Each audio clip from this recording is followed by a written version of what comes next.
Núria Esponellà ha presentat la seva darrera novel·la La filla de la neu a la Cate de Figueres.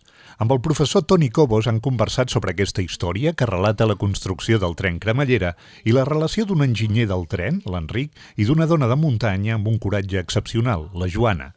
Un narrador actual entrevista els dos protagonistes d'aquesta història de superació humana ambientada a la Vall de Núria. És el millor piropo que se li pot fer una novel·la. Que s'us faci curt. No hagués pogut fer-la més llarga, això.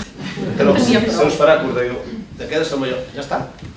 No perquè no acabi bé o malament, però dius, ja, vull més. Es fa curta, però dius, està bé com ha d'estar, para on t'ha de parar. Però es fa curt, és d'una mica. I així que no és llarga i pesada, no? És una bona cosa, això. L'autora ha signat llibres després d'aquesta presentació i abans de tornar a Ventalló per participar en la gravació del programa de TV3 El Foraster.